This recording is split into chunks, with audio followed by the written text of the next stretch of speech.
Welcome to Paré Paré.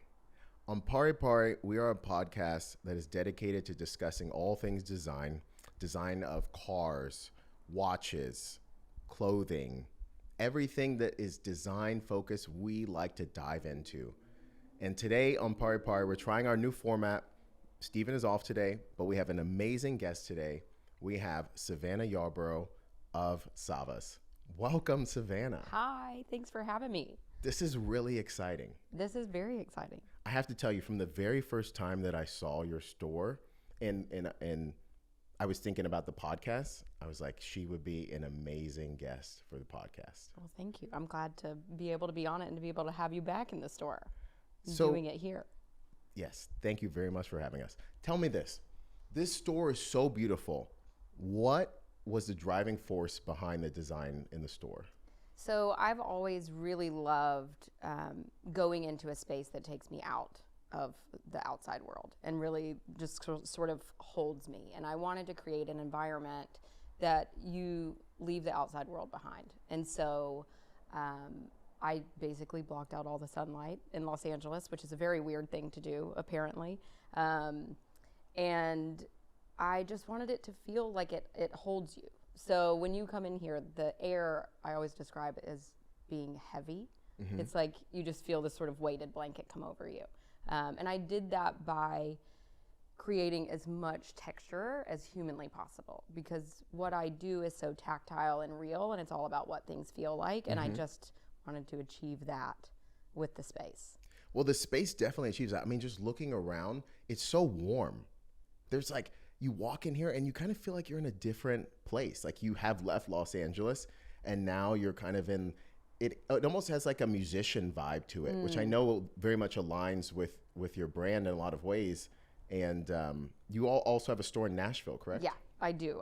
And I, for some reason, decided to call us the Rock and Roll Country Club. Okay. Is the way to describe what our spaces feel like. Yeah. And that kind of comes from, obviously, the musical history of being in Nashville. We work with a lot of musicians, but what I always say is we dress the band and everyone who makes them happen. So that's not just the guys on stage, it's the managers, the lawyers, the like business managers and the finance guys and the roadies. Yeah. Like we kind of cover the full gamut. So it does have a little bit of that rock and roll vibe to it. It certainly has a rock and roll vibe to it. And let me just say for everyone who's watching, I'm wearing my Savas denim jacket, which I have to tell you, since I've gotten this jacket, I've worn it everywhere. It makes me so happy. I wear it everywhere, and it really just elevates. Because admittedly, I like to say this, I'm not a big dresser. Like, I have so many interests and so many things that I just burn cash on. I can't have it all. There's no money left right, for there's clothes. There's Come no on. money left to like have a great wardrobe. So like my wardrobe is pretty basic, but this jacket, I'm telling you, this jacket. This was a step forward. It was a step forward, and it's a great piece that you can just wear with everything. Yeah. Well, that's what I always want to achieve. I mean, I think being a brand that's been focused on leather jackets, everyone thinks like, oh, it's got to be this look. It's got to like be this kind of Marlon Brando vibe. But my goal is that you wear this everywhere, whether it's the gym or the grocery store or on a date. It does not matter. But my goal is always that you're just wearing it and living in it. Yeah. Like there's no reason to make things that you can't live in, I think. It's very livable, and it's also very useful. Like the interior pockets are amazing. And the nice thing about the interior pockets is when you put stuff in it, it doesn't change the shape of the jacket. Yeah, it doesn't like drag it down. No, and it doesn't like bulge. Yeah. You know, I mean, if you put like a grapefruit in there, I'm sure it would bulge. But otherwise, it's totally good. Like I put my cell phone in there, my wallet. You know, it's very, very useful. That's so good. I mean, I trained as a men's clothing designer. Okay. And form and function are the two sort of paramount things, but men have to have function in their clothes. Yes. Because most men don't always carry bags. I know some that do, and I love that for them, but most guys need a bunch of pockets. Yeah. And it's also not just guys, like women need that too. It's just that everyone neglects women's clothes by not putting pockets on the inside and all of the functionality. So I'm sure to do that on every piece that we make. But I'm glad you're making the most out of all your pockets. Definitely making the most. So talk to me about the clothes, because I know the clothes are the thing. Obviously, the space is beautiful. The space invites people in, but they're here for the clothes. Can you just give us an overview of the kind of pieces that you all make and your vision for Savas? Yeah, so I started it really one piece at a time making leather jackets. And I decided to do that because I designed one for a company I was a company I was working for, and I had never had a leather jacket. And this thing changed the way I felt about myself when I wore it. And so when I first started, I was like, I want to make people feel like that. Right. And that has always been this sort of underlying mission for me, is to like, everybody's got this sort of power inside of them. And I feel like the clothes that I make are the vessel that brings that out of them. It doesn't give someone the power. Right. It just helps pull it out. Yeah. And so that's always what I'm trying to achieve. And that sounds all very like ethereal and weird, but it's a real thing that happens. And so obviously foundation and leather, we make men's and women's jackets as the primary thing. And we make them in the US and in Italy.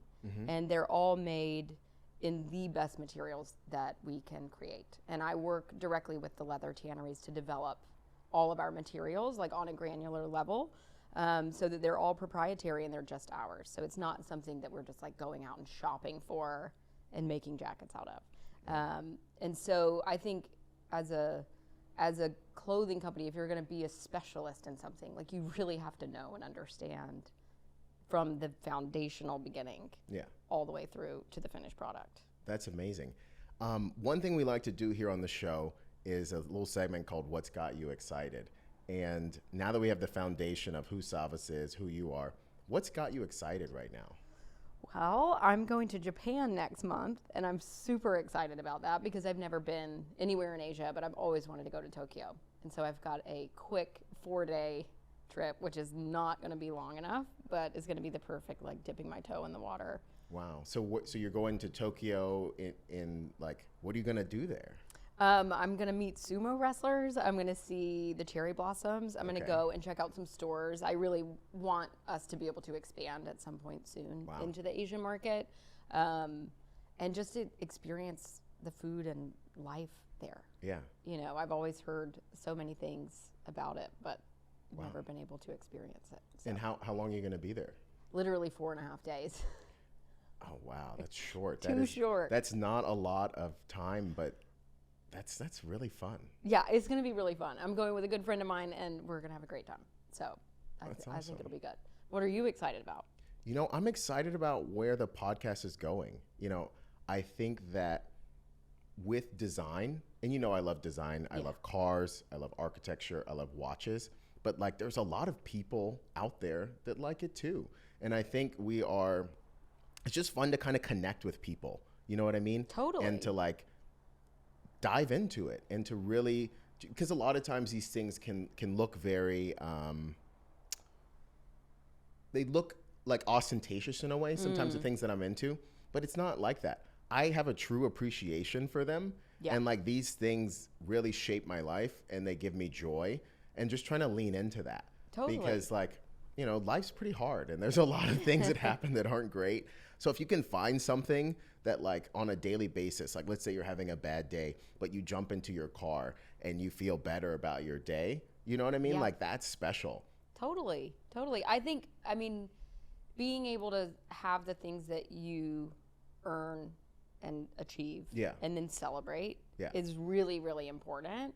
So you can ignore all the bad shit. Yeah. You know, like you gotta have the things that you love. Yeah. Speaking of cars, you have a Mercedes SL, right? I do. I have a 1982 380 SL, the slow, heavy one. Yeah. Tell me about that car. Like, how long have you had it? Why did you get it? Give me the backstory. Okay, so it was COVID. It was 2020. Okay. Yeah. And living in Nashville, and I have a few friends who are like into cars, into vintage cars and different things, and I was like, I need to just have a weekend car. So I just started looking, and there was a place outside of Nashville that had like 3 or 4 like 580s and 380s, and I just was like, I'm gonna go down there and look. Mm-hmm. And they had this one white one with these insanely perfect 2-tone hand painted blue pinstripes. Yeah. And I was like, what's that? And I drove it, and then I had a guy go and look at it and make sure it was okay, and I just bought it. Yeah. Because I was like, I have a garage. I can drive it when I feel like it.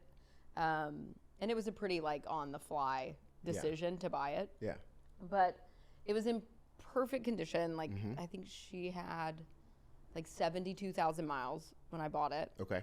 Navy blue interior. The interior all is pristine. so beautiful. It's like, it's got the mats, you know, they're like 380 SL. Yeah. And it's really, really in great condition. And it had 2 owners, but mainly one who had died and then left it to a friend of his. Okay.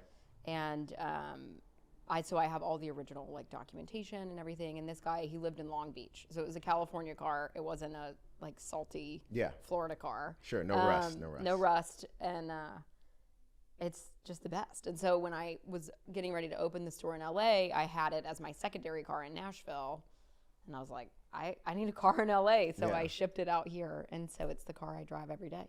Yeah, so specifically because we like to dive deep on this. It's a Mercedes-Benz SL, but it's from the period called the R107 generation. So I have an R129 SL, which debuted in 1990 and ran through 2002. That's the one I want next. Yeah, well, it's for sale. I know. You can buy it. Would you like to buy it? Not today. And I think the SL is such a California car. They're everywhere. They're not only they're everywhere, but they're just so great for California. Yeah. And like this is my observation. You usually have the hard top on. Always have the hard top on. Do you ever take the hard top off? I took it off once in Los Angeles, and it's because Gwyneth Paltrow needed to rent it for a day. They asked to have the top taken off. That's amazing. But it's too heavy. I don't have a garage, all the things. It's like, and also I think the car is much sexier with the top on. You know what it is? But that's what's fascinating about it. It's 2 cars in one.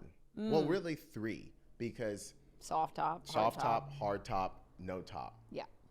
It's an amazing car. Like, it's so versatile. And when you have the hard top on, it's a proper coupe. Totally. You don't ever think like, oh, this is a convertible that has like just some toupee on. Like, it's a real. No, that's the soft top. Yeah, that's a soft top. Is definitely a toupee. The soft top is a toupee. But like, it's so great. Yeah, it's the best car.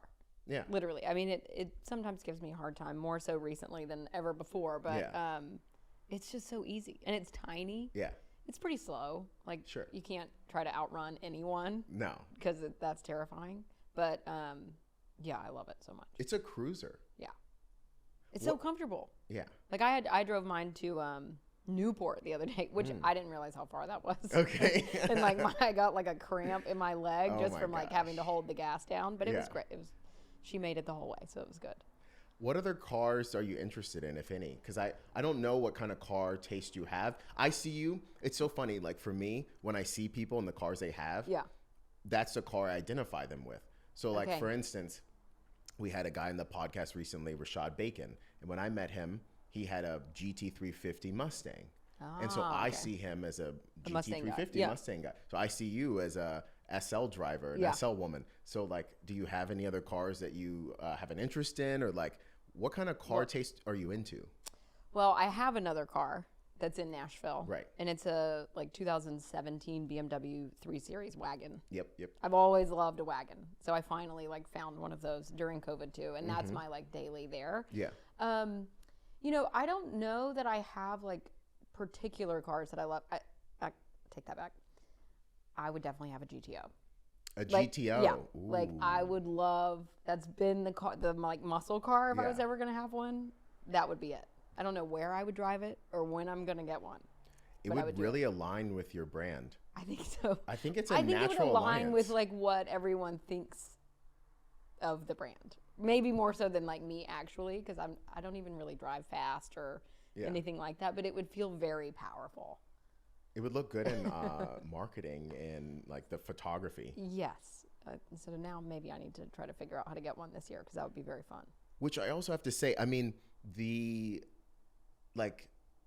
photo shoots that you all do are just so good. They're so stylish. Thank you. And, like, you're selling, like, a lifestyle that I think is just, it's effortless. You know, photography has always been a challenge for me. because I don't know how to verbalize what it is that I see. But I have a photographer that I've worked with since 2015. Okay. He photographed every jacket I made. Like Yeah. I would finish a jacket and I would call Brett and be like, can you come by and take pictures of this? And so I always say that he and I share the same eyeballs, which to me means like he sees what I see. And so that's really a challenging thing to find. Like not every photographer can capture that. And I don't know, like if you've had your portrait, you know, taken by 5 different people, you look like 5 different humans. Yeah. You know, like every photographer has their own eye. And so we've worked really hard to kind of hone in on like what that is, because it's so hard to communicate what something feels like through a still image. But you guys are doing it, and you're doing it so well. Like, also, I just have to ask this because it's fascinating to me, and we're diving deep, and I want to talk about the design of these shoots. Do you I mean, it's intentional, I know, but like the like really handsome and grizzled old men look. What can you tell me about that? Because there's this particular, you use a couple of different models that fit this description. Yeah. But like, tell me about that, because I want to know where that came from. Well, I love things with character and like, I'm going to say the word flaws, even though they're not, but like with age and just texture. Like, again, they're sort of like a part of the cloth that makes it. Yeah. It's really hard when you have a brand to pick who's going to represent you. Sure. Because I really want everyone to feel represented when they see one of our models in a jacket. But there's just so many stories there. Like seeing a model like that, it makes you ask a question. Like, who is that guy? And what has he gone through? You know, like, because he's got, you know, all of these, what did he call them? Craters and canyons was how he described his face. And I was like, that's brilliant.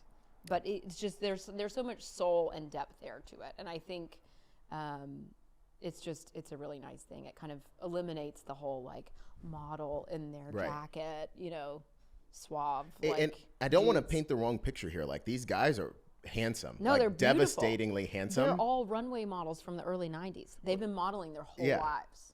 No, but like now they're just older. No, and I think it really works, but like, you're right. There's so much depth there.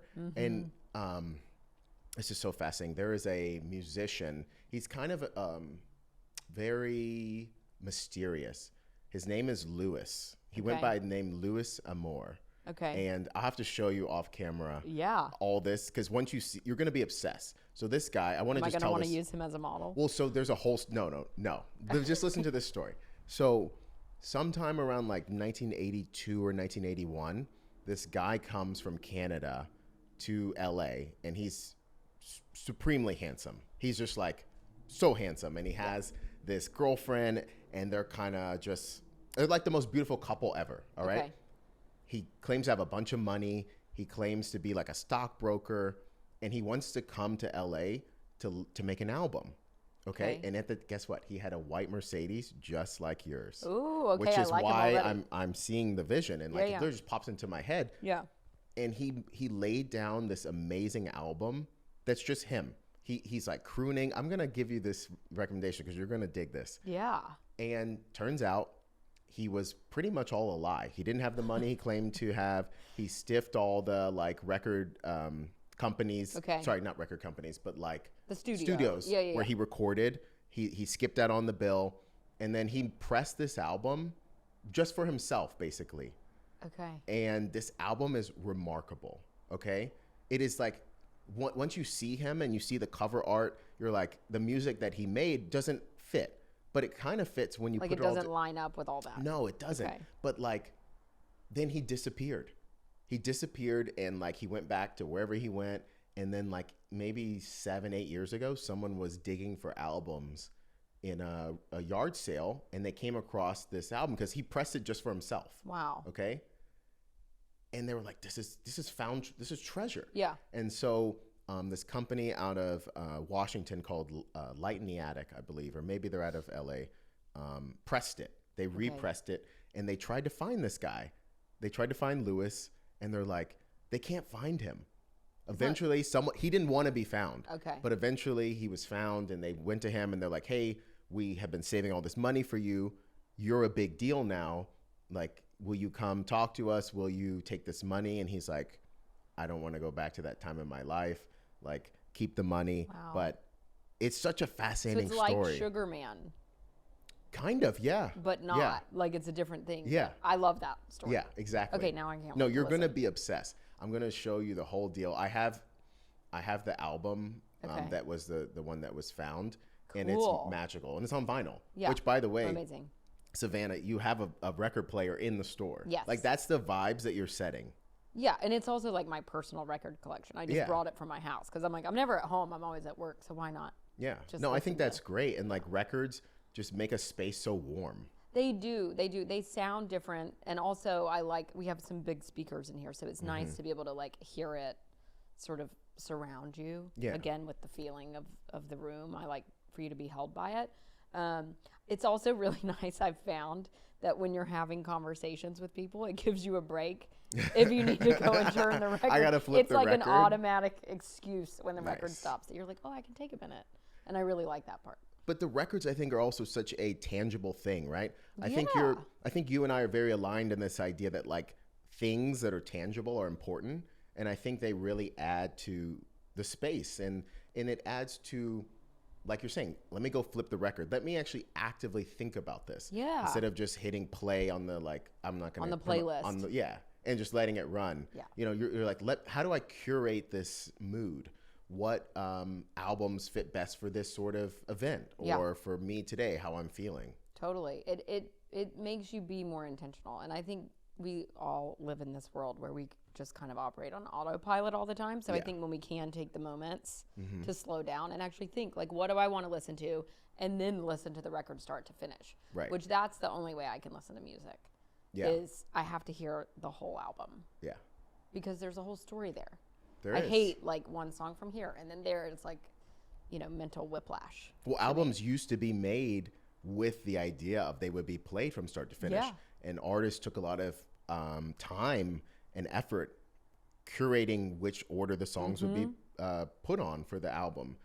Like, those are things that have been lost. Now everything's about like singles. How do we get as many clicks as possible? Right. How do we get, and obviously It marketing. depends on the singers or it depends on the musicians. So let me ask you that. Yeah. What kind of music I know generally like the old stuff that you like from looking at your record collection, but like who right now fits that category? Because you said it depends. It does depend. To me, I listen to music first and foremost with lyrics. Sure. Is how I absorb music. Probably because I'm tone deaf and I can't hold a beat to save my life. So like, Okay. it's almost like the sound doesn't matter as Yeah. much to me.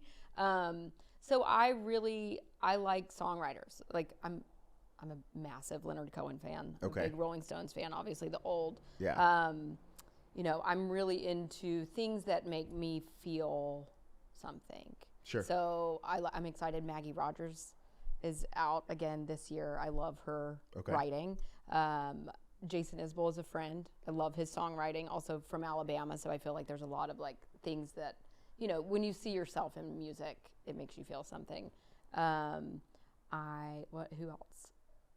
I would say Miley Cyrus. Okay. I like what she's Yeah, doing. yeah. It's kind of all over the joint. Okay. It's all over. That's fascinating. Yeah, but mostly it's old stuff. It's where I get stuck. I gravitate towards the old stuff. Yeah. My music taste is really like LA 70s centric. Okay. So like Fleetwood Mac, Eagles, Steely Dan.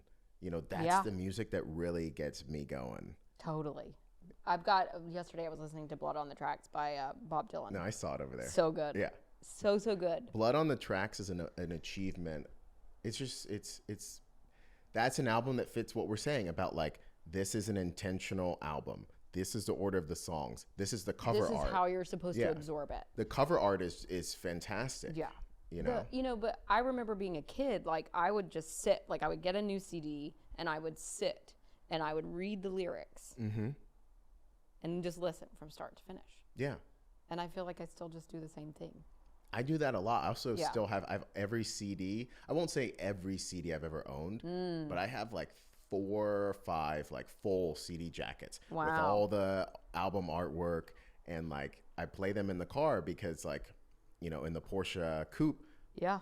it only has a CD player. So you drive around with your big binder? Oh yeah, That's yeah. epic. I love it. And I took a trip to San Francisco recently, and I didn't have my CDs. Yeah. And I was like, man, what am I gonna do? That's hilarious. But yeah, I don't. In like the SL, admittedly, I did put in a Bluetooth system, Good. but I kind of had to Yeah. because what happened is it has a 6-disc changer in the trunk. Okay. And like I remember very vividly, I think I told this story on a previous episode, but it's worth revisiting. So the SL comes off the truck, like literally from Scottsdale, because Okay. I got the car on the Bring a Trailer, and it comes off the truck, and I'm so excited. I'm like, man, my SL is here. Let me take it for a drive. On the not the first drive, but probably like drive number 3, the CD changer stopped working. Oh no. Yeah, and like maybe I overdid it because these cars are old. Like mine's a 01, so it's Okay, like yeah. 23 years old Yeah. roughly. But like things break and they're And those old. things have a lot of moving parts. Right. Those thin Yeah. little. So with the CD changer, I'm like, oh man, I gotta get this fixed. Like, I want to be able to play CDs. Like that's Yeah. part of what I want to do with the car. And the guy is like, you don't want to fix this. Like this is gonna cost X amount of money. You can't do it. So what I end up doing is I put in the Bluetooth because of cost. Sure. But I wanted to do it seamlessly. So like the original, what would you call it? Like radio, all Yeah. that is still original. So Cool. I run the Bluetooth through a radio channel. Okay. So like I go to like 98.1. Oh, yeah. And that's the Bluetooth channel. You know, I have a little thing that plugs into my cigarette lighter. Yeah, exactly. But the problem in Los Angeles is that every radio station is taken. So I never get a 98.1. free. I can't. I'll try.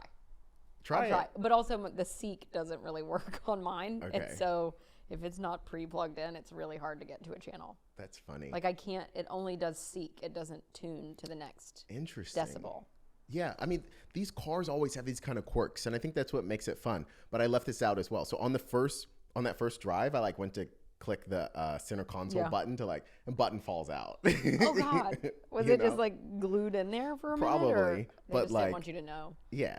And hilarious. anytime you buy a car, you're taking a risk. You know, I Yeah. bought the car completely sight unseen, so just Right. off of photos, and which can be a risk. You know, Yeah, for sure. it could also be a reward. I mean, listen, the car has been great. I love it, but yeah, it had some problems. Yeah. That I But- fixed. I fixed most of them, but the CD changer still is not fixed because obviously it's going to cost Well, and too also, much. like, who even knows how to fix those now? Right. And it's in the trunk. The CD Yeah. changer's in the trunk. Yeah. So like if you want to change the CDs, you got to get out and you Unpack go the over whole to the thing. trunk. Exactly. That's hysterical. Yeah, I think my tape player doesn't work because I wanted to do like a tape Yeah. plug in with a little but you can't even plug the thing into your phone now. Yeah. And they Like make, there's so many. I hate technology in so Yeah, many ways, so which is do why I. I love this car because I'm like it turns on, I push the button for the radio, and that's what I listen to. I also drive around with a Bose speaker in my car. I saw that. I saw that Oh, you because saw it. yeah, I parked behind the store and I saw, but you know, sometimes that works. And It a lot of totally works every day. A lot of people do that Yeah. in vintage cars because they don't have the, you know, their sound system doesn't work or whatever it may Yeah. be. Like that's a real thing. Totally. I love driving around with that thing. I want to ask you about something that is a watershed moment in my mind for Savas. Okay, go for it.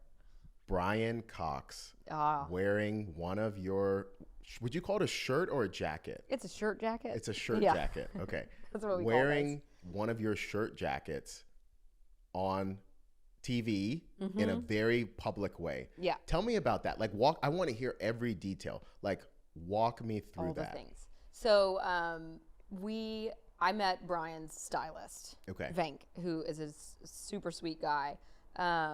We typically with celebrities end up working with a lot of their stylists just Sure. because they've got so many things to go to and do. They need help Yeah. finding and curating what they're going to wear.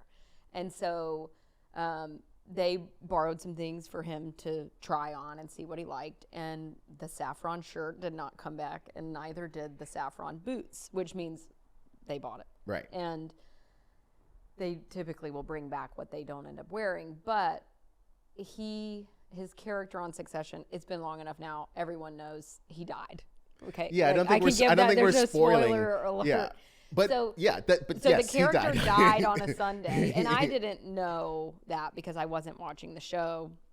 Anyway, so Logan Roy dies on the show, and the next day he's going in. I think he was filming Colbert or something like that. Sure.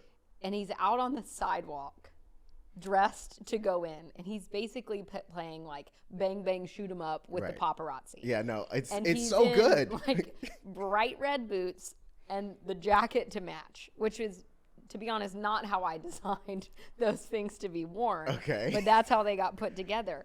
And he was like so happy, so alive, and just like enjoying himself. And it was the absolute antithesis to his character on Succession. Because, you know, he was like this. Yeah, he was a curmudgeon. He was a curmudgeon, and he was grumpy. And so it was this perfect storm of just the antithesis of the other. And he was so happy. And that went absolutely viral. It was like New York Times in the paper. It was all over. I have never had a day on social media like that before in my life. And he's super awesome and has become a client of ours, and he has other pieces too. And we actually got to meet last fall, which was awesome because we were at the GQ Men of the Year party, and he was wearing one of our jackets. And I'm not the person who's gonna like walk up and introduce myself to anyone, especially someone like that. But in this occasion, I was like, I have to do it. You have to. And he was awesome.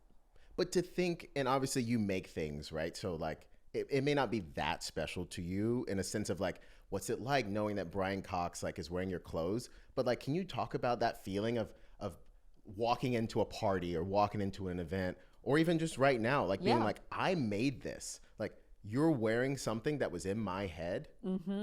Then I designed it. Then I made it. Like, that's gotta be special, right? It's super special. I do have something that I say probably a little too often, but like once I've made it and you have it, it's no longer mine. And I kind of like it brings me joy, but I really believe that people sort of take it on their own, and like how you have it in your life is up to you. And it's like this sort of handoff that to me is very sacred. But it is super cool when I see people like in the blue, like out in the world. One day, a few months ago, I was turning into the Sunset Tower. I was going to have lunch with a friend. Oof, and what a vibe. You're in the SL? I was in the SL, and I'm pulling in, and there's a woman walking out, she was like on the sidewalk out in front of the hotel, and she was in a pair of my boots. And I just like stopped in the road, and I was like, I rolled the window down. I was like, hey, nice shoes. And she was like, oh my God, it's you? Okay, so she knew it was you. She knew who I was, but she said to me, she goes, I'm out here. I have this massive meeting with Steven Spielberg today, and I put these boots on because they make me feel like a fucking badass. And I was like, oh my God. And I get chills now. Like, it is the coolest thing I've ever heard. Wow. That like someone has this thing that I made, and it makes them feel like that when they have a big moment. And so that to me is just like the most rewarding thing ever. Yeah, well, like those stories. I mean, I could tell you my own story. I wore this. So I went to an event that was great in San Francisco last Friday. Okay. It was an event between this group called CP Time, which is a group that highlights Black collectors in watch collecting. And they did a event with Cartier. Okay. At the Cartier store in San Francisco. Awesome. Which anyone who hasn't listened to that episode, you can go and check it out. But I'm like struggling because I told you I'm not a big dresser. Yeah. Okay. So I'm like, what do I wear to this event? I'm in my head about it. And I'm like, well, I have to wear the Savas jacket. So everything is worked around that. And I wore something, I think I wore this exact outfit. Because like I said, I'm not really a big dresser. But when wearing this jacket with the watch on, you feel good. Like it is truly like a statement to, and a lot of people were like, oh man, that's a nice jacket. I love that. Yeah. I love so it's that. not just her. No, but I'm glad to know that too. I always think though, what I try to make is, are things that you don't necessarily notice first. Like when you walk into that room, I want somebody to be like, wow, Trevor, you look great. And then, oh, that's a nice jacket. Yeah. I don't want them to be like, oh, there's Trevor in his jacket. Like that's the worst thing ever because you can tell that the jacket is wearing you. Whereas like when you're wearing this, it's an extension of you, but it's not owning you. And I think that's really the kind of sweet spot. No, I don't think the jacket, I think I am wearing it. And now it has become part of my identity. And like I've taken your term of the uniform. Yeah. I took that, just so you know. Good, I'm giving you credit, good. but like I'm using it. And it's true. I think of this as like a uniform, but like that's what's so great about these pieces is like they are very usable. Yeah. And you can continue to wear them, and they have such utility. Yeah. You know. They're also going to change with you, which to me is the coolest part. And that's like what I love about the, leather specifically is like how much it changes over time. Can you tell me about the two, would you call them two squares? Yeah. The two dots? Yeah. I need to come up with a better story.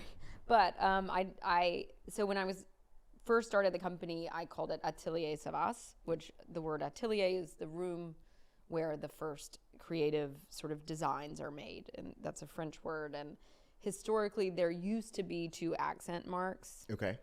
That were in that word, and then they're now no longer used. I don't know at what point that changed, but when we were designing the logo, those 2 dots were like floating around. Got it. And I was like, that's cool. And then when I was making my first jackets, I was at a friend of mine's factory outside of Memphis in a town called Bolivar, Tennessee.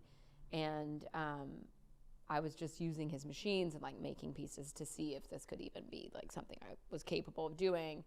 And he had a like grinder thing, and I grinded down a nail into a square, like the tip of it into a square. I still have this nail.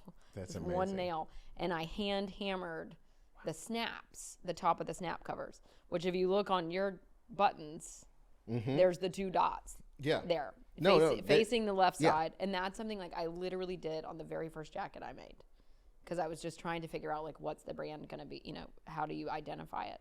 And they've just stayed. So I evolved them from hammering into the snaps to stamping them in gold foil.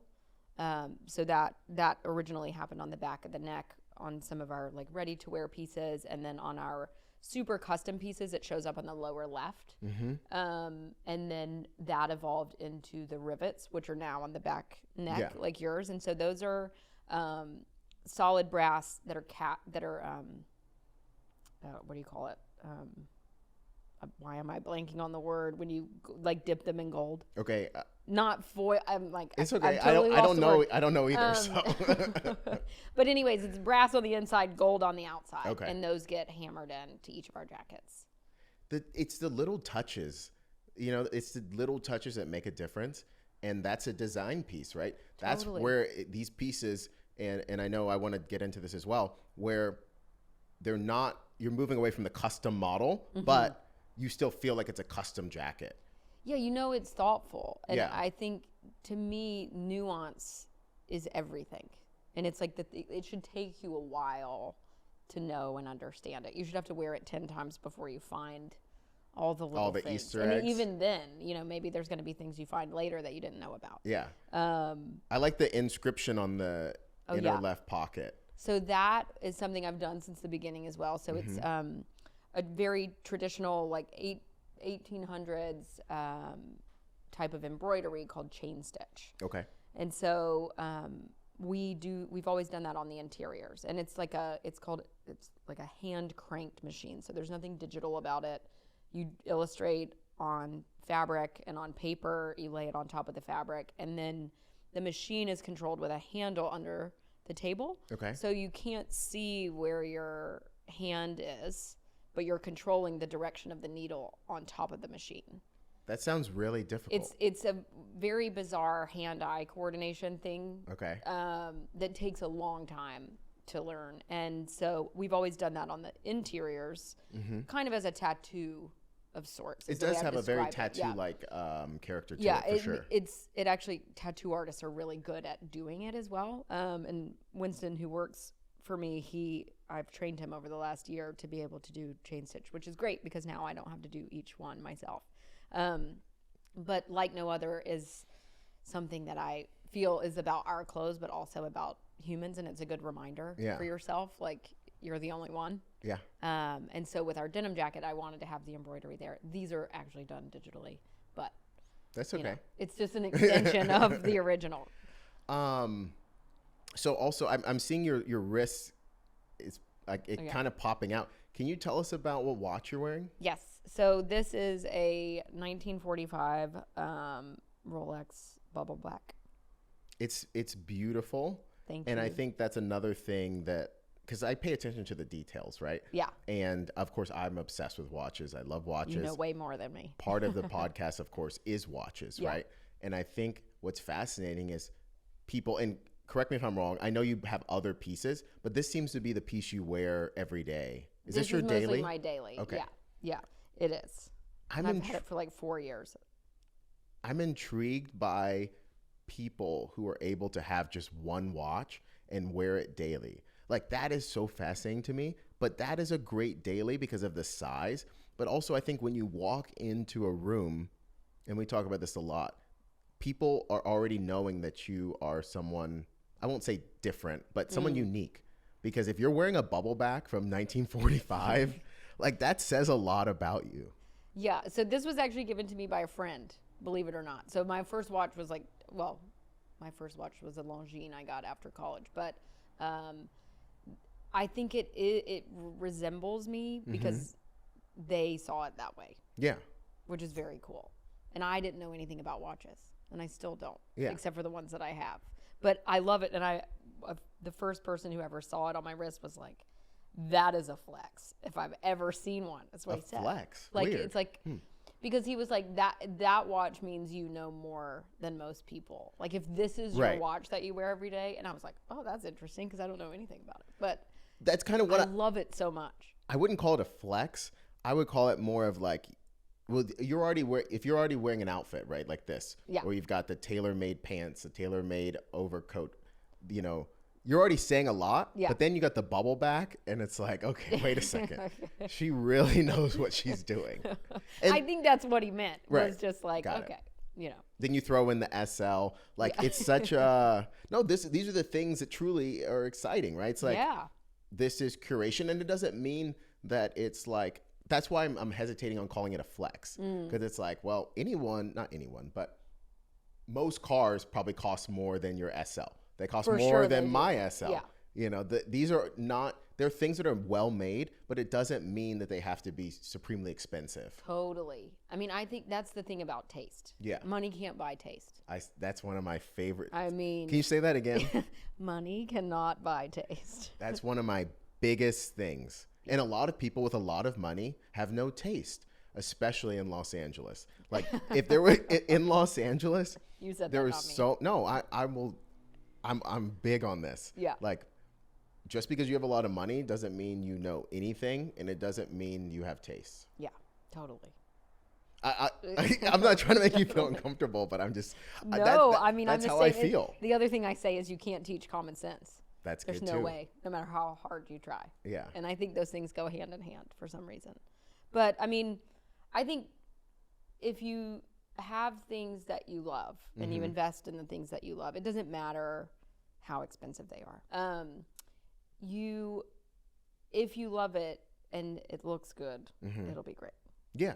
If you love it and it looks good, it will be great. That's good advice. But I think a lot of times people get too caught up in like trying to buy what they think others should have. Right. And that's kind of also what I'm getting at with this bubble back. It's like, I never see people wearing bubble backs at all. Now, bubble backs had their moment kind of in the early 90s, roughly, maybe late 80s. They were like one of the hottest watches you could buy. But it's a timeless watch. Yeah. You know, no pun intended. It is but timeless. Like, it's so good and it's so simple. And I think with good design, it never goes out of style, which is one of the reasons why with your jackets and your shirt jackets, they never go out of style. It's just I designed simple. them that way. I'm like, I don't want it to look like a period of time. Exactly. You know, I want it to just kind of evolve with you as you grow. Yeah. I mean, one of the things though too that I think is very important when you do invest in things that you love, if it's watches or jackets or cars or whatever, you have to use them. Yes. Like if you look at my watch, look at this strap. It is awful. Like it's so, it used to be light tan and now it's almost black. And it's because I wear it every day. And, you know, there's like a hairband holding the thing together. And I've got a little sterling piece from my friends at Good Art, Hollywood. So it's like I've turned it into my own over the years. And I love it so much. And the pieces become your own. Yeah. You know, I want to hit on something because earlier you mentioned that you're a fan of music, and we talked about music a little bit, but we share a love and affinity for the Rolling Stones music. Yes. I'm such a Rolling Stones fan. Their music, to me, I think, and I didn't put them in this LA bucket because they're not from LA.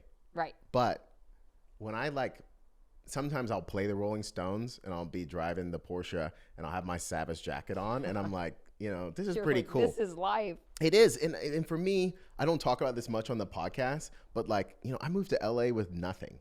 Okay. I used to live in a studio apartment on an air mattress that like I would return every couple months to get a different air mattress. Right. Because like that's how little money I had. So it's kind of fun to have grown up a lot in this city and be like, man, I used to like drive down these streets and now like I've evolved, right? Right. I now am able through hard work to do these things. But it's those moments. I like to think about them as like moments in time. And to like check back in. Yeah, but also just to appreciate. But I like to do it a lot of times while listening to like Pink Floyd or Rolling Stones. Like that music, again, is just so timeless. Well, it probably takes you back to those periods too because it's been with you the whole time. Absolutely. What is your, what's the Stones record that you, like, what's your... I have a few I'm not going to call it favorite. But yeah, like, I'm not going to say favorite. Go-tos, definitely Let It Bleed. Okay. Sticky Fingers. Okay. Sticky Fingers. Ooh. Do you have it with the zipper on the cover? I do. Me too. Yeah. My first copy was a reissue without the zipper. Right. And then... because like I'm saying, I didn't have money to spend on a zipper one at that time. But now I do. I have an original pressing zipper one. And it's just like the original pressings cannot be replicated. No, not because at all. they were cut in period. They were cut with the machines, kind of like what you're describing with like using machines of a certain period of time. It makes a difference. It's like cooking with pots that have been cooked. Like if you buy a new pot, your soup doesn't taste the same. What else? I'm blanking a little bit. What's the 1972 album with the cover with all the little graphics? It has Some Girls? Tumbling Dice on it. Some Girls is also great. I love that cover. It's the album that has Tumbling Dice on it. It does. It's Exile on Main Street. That is a recording achievement. So mine. Okay, I'm sorry. Yeah, I didn't ask you. I'm so mine sorry. is, no, don't be sorry, is Emotional Rescue, which is the weirdest one that all of them hate. They hate it? And it is like, I can turn that record on and my whole life changes like that. Like it will pull me out of any funk because it's so weird and dancey. And it's very dancey. I don't know. It's the best. I can, now. I have so many other favorite songs too, but that's the one that it's just like, forget about it. Right now in my head, I'm hearing Mick singing it, like, you know, and that he sings it in like kind of a, right. It's really high. I'm not going to sing because I can't at all. Oh, man. No, and their catalog is just so vast. It's insane. And their music is just timeless. I mean, I keep repeating that word, but it really is. Yeah. I actually just got, I haven't started reading it yet, but I bought the Bobby Keys autobiography that he wrote because he was their sax player forever. And I'm excited to start reading that. That's awesome. Just because it's going to be, I'm sure, wild stories. I'm sure. Yeah. So where do you see Savas going from here? So we have a big year ahead. Obviously, I started the company as mostly custom, and now we've really leaned more into the ready-to-wear stuff with having the store in LA. You know, most people don't necessarily need custom. And so we're starting to really get behind our ready-to-wear with like the denim jackets, more leather pieces, shoes. We're also launching for wholesale for the first time. So this fall, you'll be able to find Savas in a select few specialty retailers around the country, which is really exciting. It's a little terrifying too, because that's like, you know, letting your babies go out into the wild and like hope they survive. But I'm really excited about that. I've been saying it wrong this whole time, and you didn't. You didn't What? say, Savas? I've been saying it wrong. No, Why didn't it's you say not a that? word. It's not a word in any language. Sometimes I say Savas and sometimes I say Savas. Okay. Because I made it up. It's a palindrome of my name, so you can just call it what I you know, want. but now I'm like, I've been saying it wrong this whole time. No, you said it Can I right. say Savas? Yeah. You said Savas. Savas, Savas, whatever. It doesn't matter. That is great. It doesn't matter. You know, I think what's interesting, and I'm reflecting on like all the things that we've talked about, but also just you as a person, the brand, the amalgamation of like the watch you wear, the car, the design, like you embody so much about what, you know, Paré Paré is about. And I think this episode, you know, I've had in my head, Steven, we've had it percolating, and to have it come to being is like, it's special for me. Like this is kind of is a big moment, and I really am so glad that you were able to join us today. I'm so glad too. It's been super fun to talk about all the things. I mean, I appreciate making new friends who love similar things to me because it's super easy to talk about. It is. It's easy to talk about, and I think that people are really going to enjoy this episode because when you look at the clothes, or when you look at the car, or when you look at, you know, these books here, like everything is just with such curation, and you know, our audience really just dives into that. And so we're gonna get some great shots. We're gonna really promote this, and I think it's gonna be really good. Awesome. I hope everybody likes it. Well, thank you so much for being here, Savannah. And at the end of these episodes, we like to say cheers, Paré. So can you do that? Yeah. Are we on 3? Yeah. Okay. 1, 2, 3. Cheers, Paré.